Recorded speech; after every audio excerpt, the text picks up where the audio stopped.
기도드리겠습니다. 고마우신 아버지 하나님, 오늘도 각 가정에서 하나님 앞에 예배드리게 하심을 감사합니다. 영상으로 드리는 성도들의 예배를 기쁘게 받아 주옵시고 예비하신 은혜와 복을 내려주시옵소서. 바이러스로 인하여 일상이 무너져버린 이때에 더욱 죄 가운데 있는 연약한 자신들을 돌아보고 하나님의 뜻을 헤아리며 주께 가까이 나아갈 수 있도록 도와주시옵소서. 어린 자녀들로부터 아가페 어르신들에 이르기까지 모든 성도들을 바이러스로부터 지켜주셔서 이 어려움 가운데서 더욱 우리와 함께 하시는 하나님과 동행하게 하옵소서. 특별히 코로나 바이러스로 인하여 고통당하는 많은 이들을 위해 하나님의 위로와 치유를 허락하여 주시옵소서. 무엇보다 이 재난을 통해 인간의 교만을 내려놓고 온 세상이 하나님께로 돌아서게 하옵시고 이 재난이 지난 후에는 모두가 하나님을 찬양하게 하옵소서. 이 어려운 때에 서로를 돌아보게 하시고 사랑하고 격려하며 살게 하옵시고 일선에서 돕는 의료진들과 모든 도움의 손길들을 축복해 주셔서 하나님의 사랑과 지위의 권능이 나타나게 하옵소서. 언제나 우리와 함께 하시는 예수님의 이름으로 기도드리옵나이다. 아멘.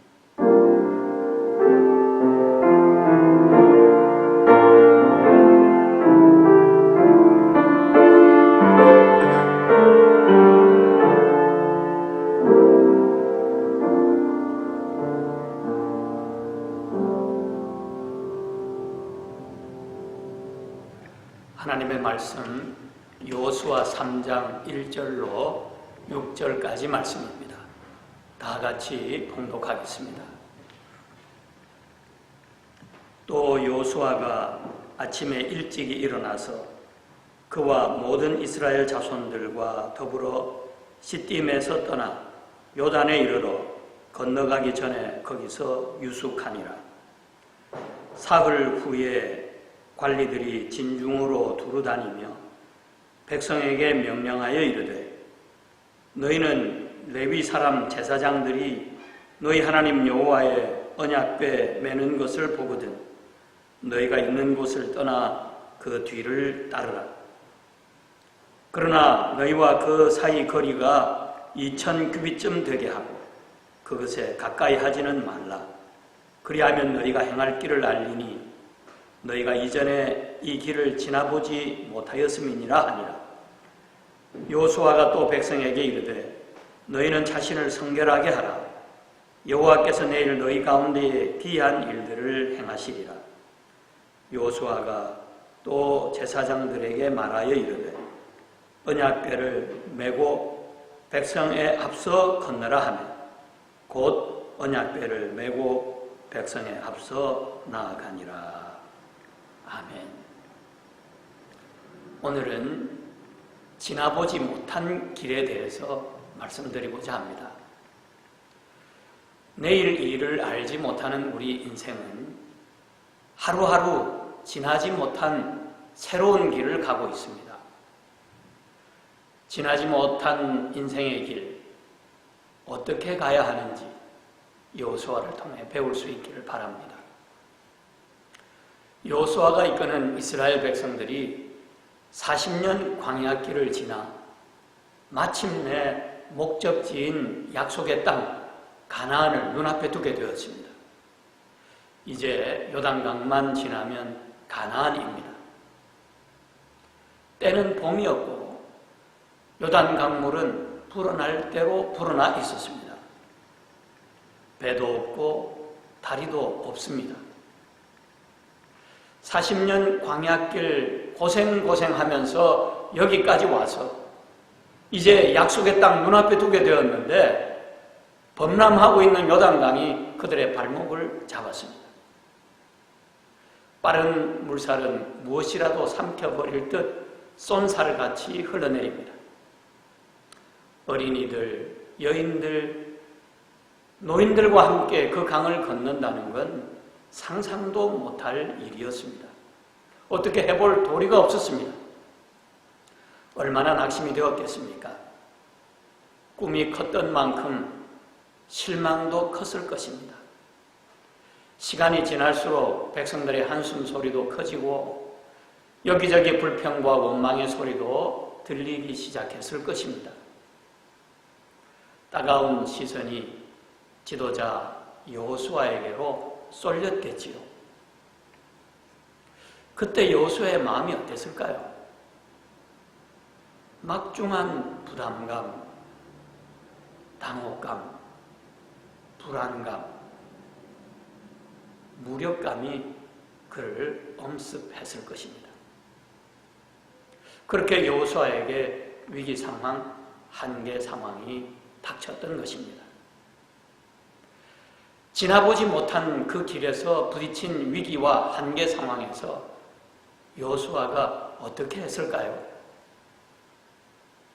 가장 먼저 사흘을 지냈습니다. 본문 2절에 보면 막연히 사흘 후에라고만 말씀하고 있어요. 왜 사흘이었을까요? 백성들의 인내의 한계가 아마도 3일이었을 것입니다.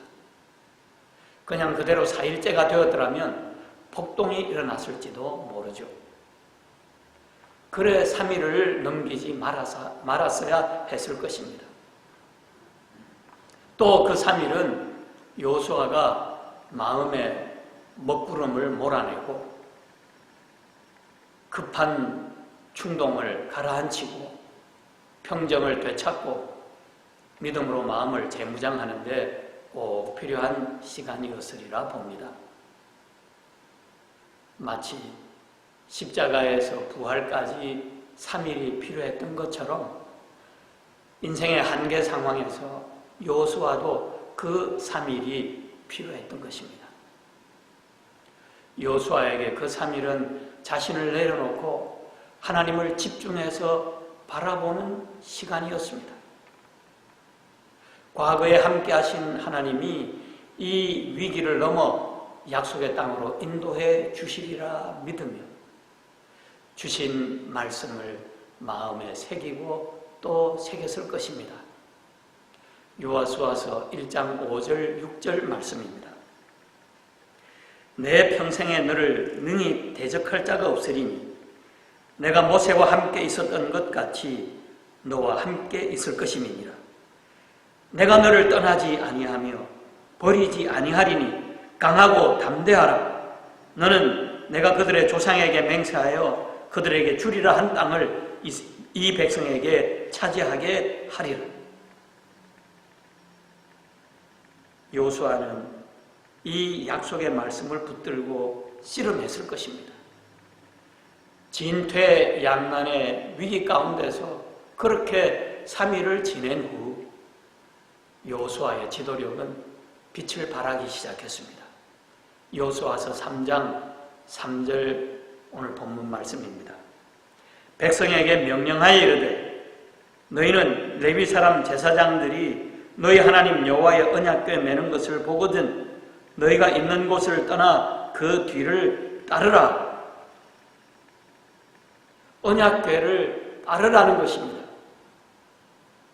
지나보지 못한 불확실의 길, 하나님을 따르라는 것이죠.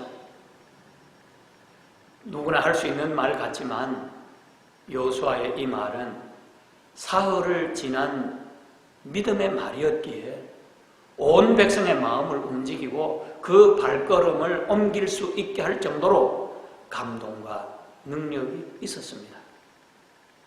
위기를 통해 단련되고 검증된 믿음이 여호수아 안에 있었기에 사흘 동안 자신을 물리치고 하나님을 모셔드렸기에 그의 한마디 말에 온 백성이 넘실대는 요단강 안으로 들어서게 되었던 것입니다. 사랑하는 여러분, 여러 가지 문제들이 우리의 마음을 무겁게 하고 번민케 하고 낙담케 해도 3일을 잘 견디며 주님과 그 말씀에 집중함으로 지나보지 못한 불확실의 길, 하나님을 따라 들어설 수 있기를 바랍니다. 자만하여 내 생각대로, 경험대로, 충동대로 행동하지 말고 사흘의 여유를 가짐으로 마침내 하나님을 따르는 우리가 되어야 할 것입니다. 그 다음 여호수아는 백성들을 향하여 자신을 성결하게 하라 명했지요. 문제를 해결하기 전에, 방법을 논하기 전에 먼저 할 일이 있는데 그것이 바로 성결이라는 것입니다. 남북전쟁이 한창일 때 각 진영에서 서로 이기게 해달라고 하나님께 기도했습니다. 그때 한 참모가 링컨 대통령에게 하나님이 우리 편이 되어주실까요? 라고 질문했습니다. 그때 링컨 대통령은 하나님이 우리 편이 되어주시겠느냐고 묻지 말고 우리가 하나님 편이 되게 해달라고 기도합시다 라고 대답했습니다. 우리가 어떻게 하나님 편이 될 수 있을까요? 그게 바로 성결입니다. 그리고 성결은 오직 하나님을 향해 있는 깨끗하고 거룩한 마음입니다. 사랑하는 여러분, 하나님을 향한 우리의 마음이 깨끗하고 거룩하지 못하면 하나님이 우리 편이 되어주시고 싶어도 그럴 수가 없습니다. 마치 그릇이 아무리 금그릇이고 은그릇이라 할지라도 그 안이 깨끗하지 못하면 쓸 수 없는 것과 같죠. 반면에 아무리 질그릇이라도 깨끗하기만 하면 유용하게 쓰이는 것입니다. 우리가 살아가는 과정에서 수많은 문제에 부딪혀 방법을 찾고 묘안을 찾지만 근본적인 방법은 자신의 성결입니다. 성공과 번성이라고 하는 목표를 향해 정신없이 달려가지만 진정한 성공도 진정한 번성도 역시 성결입니다. 사랑하는 여러분, 우리가 인생의 목적을 이루고 바라던 성공을 쟁취하고서도 우리는 얼마든지 실패할 수 있습니다.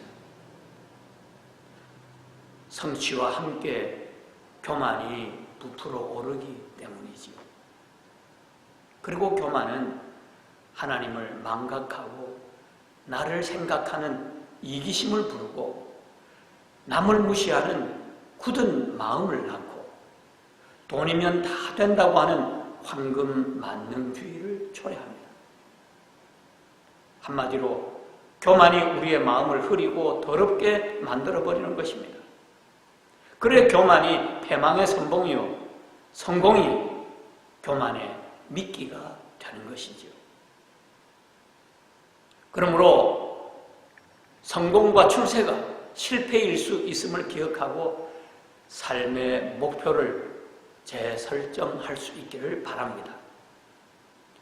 하나님과 함께라면 가난도 십자가도 그 자체가 영광임을 기억하고 하나님과 친밀해지는 것을 목표로 삼고 무슨 일이든지 죽게 하듯 하며 성결을 이루어갈 수 있기를 바랍니다. 성결이 성공이요 최고의 영광임을 마음 깊이 새겨야 하겠습니다.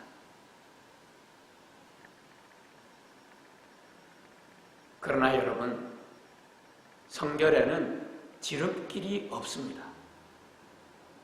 매일의 기도와 말씀 묵상의 거룩한 습관을 통해서 우리의 생각과 마음이 한결같이 하나님을 향하도록 해야 할 것입니다. 그렇게 우리는 천천히 조금씩 그리고 주도 면밀하게 성결을 열망하고 성결에 힘써야 하는 것입니다. 그리스도만 닮겠다고 결단해야 합니다. 성결을 위하여 노력하면 하나님이 우리 편이 되어주셔서 나머지는 다 해결해 주실 것을 깊이 마음에 새겨야 할 것입니다. 그리고 마지막으로 여호수아는 백성들에게 요단에 들어서라 명합니다. 주의 깊게 성결을 힘써야 하는 이유는 행동하기 위해서라는 것이죠. 기도하고 묵상만 하고 있어서는 아무런 일도 일어나지 않을 것입니다. 성결의 이유는 행동하기 위해서입니다. 여호수아가 제사장들에게 명합니다. 언약궤를 메고 백성들 앞서 강을 건너라. 그러자 그들은 삼킬 듯 넘실대며 흐르는 요단강 속으로 발을 들여놓기 시작했습니다.